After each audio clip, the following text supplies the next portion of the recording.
for the road to Pittsburgh, it's going to be in 25, right? Probably like July again of 25. So I got a year and a half or so to kind of work on all of these issues, right? Yeah.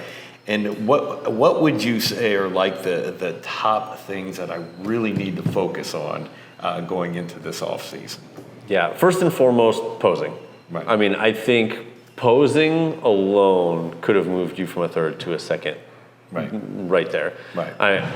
I don't want to say it would have moved you to a first, but I think you could have been even contention with posing, particularly lat spreads, lat spread poses.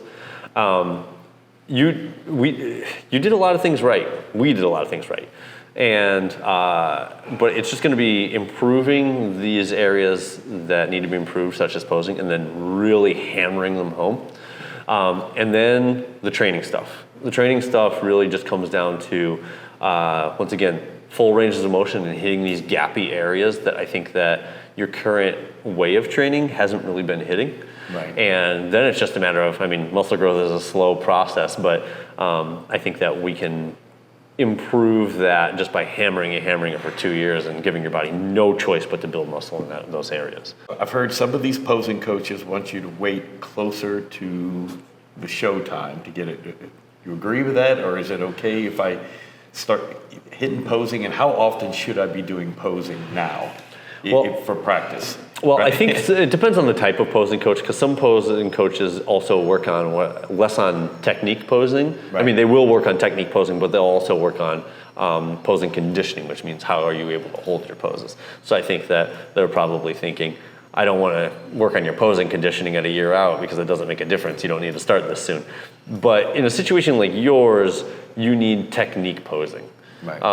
And technique posing meaning, the other thing is you need to improve your mobility in some areas, which some of the training will do, but I think you need some specific mobility work. Like on your lat spreads, one of the biggest issues that you have is you don't have the mobility in your shoulders to get your arms back far enough to actually like spread your scapula and work that out there. Right.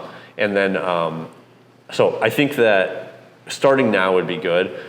Personally, I would say, even though we're like 2 years out, I would still like to see you working a couple times a week on posing, at least for a dedicated session, not just I hit a few poses here and there, but right. I'm working on getting the shoulders out. And then really, even the mobility work, that is posing work, you know, in my opinion, because you can't hit the poses until you're mobile enough to hit the poses. So, right. So you need the mobility work and you need posing practice. So even though I say posing needs to improve, it's really two separate things. Mobility work so that you can hit the poses, and then actual posing practice in which you do hit the poses. Right. Well, one other thing I would add in that too is that, so I have learned, especially when it comes down to the nationals, like when you go to a regional show, it tends to be a little slower, right? You know, so you have a little more time to get into the pose and do all that. At the nationals, you better be in it within like 3 seconds. I mean, yes. It's literally that fast.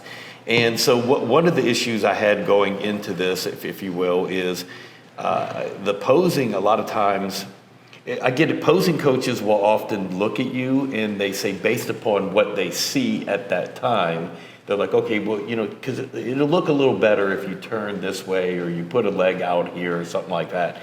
But I kept having mine changing a lot during that final, 6 weeks.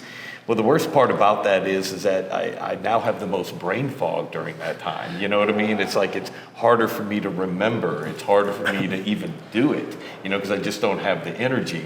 So to me, it felt like I almost need to have that posing just down pat. Like maybe 2 months before it needs to be drilled in muscle memory. It's like it was a mistake because every time they would change it just a little bit, now I'm not doing it in that 3 seconds, or my leg isn't back, or sometimes I'm pausing because it's like, okay, we did it this way. Now, how did we do it again now? You know, and it does make a difference when you're up there on stage. You gotta lock it in really fast, and you know, and some guys really enjoy and then you know, yours was like, I would say you were like trying to figure out like how should I do it now, but some guys also like to do like their long wind up transitions. And I'm like, just get into the pose. Just get into the pose. You know, posing is also, like you said, these national judges, they have any judges at big shows, they have a tough job. The tough job being, I have a few seconds to place these guys. So it's like, if you're not in the pose by the time they look at you, too bad, moving on. Yeah. And posing is a game of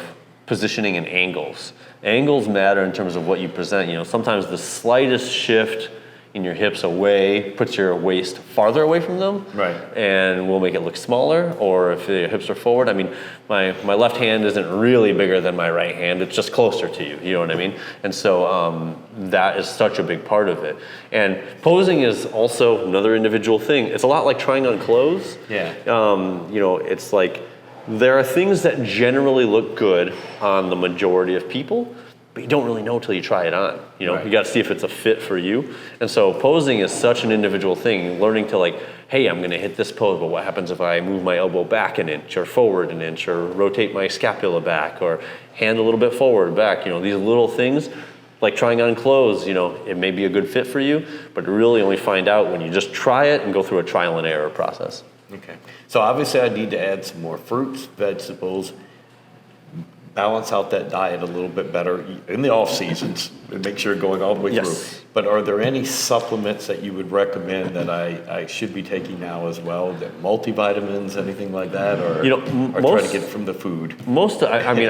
The food first and foremost. Yeah. But then, you know, the most effective supplements are usually like the really boring ones. Right. Fish oil supplement, creatine. I can't even tell you how many times people will say, I'll say, send me your supplement list, and they've got fat burners and test boosters and the newest whatever, and you know, branched chain amino acids, and then I'm like, I don't see a creatine. Did you live off? And they're like, I take creatine sometimes not. And I'm like, creatine is proven the most effective supplement you can possibly get for muscle growth.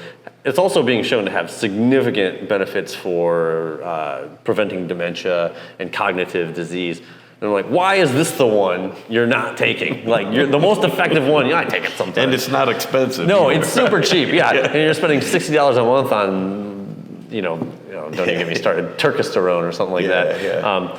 And so, I mean, I like multivitamin, and you don't need like huge multivitamin packs. Even just like a basic one a day, you know, that you pick up, especially in the off season, will cover your needs. Fish oil, creatine. If you want something that's a little bit more, I would say something like ashwagandha is a good herbal supplement that can increase testosterone levels and improve stress levels. So I would say those are some of the best ones you can possibly use, but really the basics, man, just keep going with. I mean, and caffeine is a great supplement. Caffeine, as long as it's not abused, I do. As long as it's not abused, caffeine does have cognitive benefits, you know, taking it before your training. But I'm going to say caffeine's a double-edged sword. You need to make sure that you use it enough to facilitate good training. But keep in mind, we get biofeedback from our bodies, whether if we're overtraining or not. You know, you get signals, right?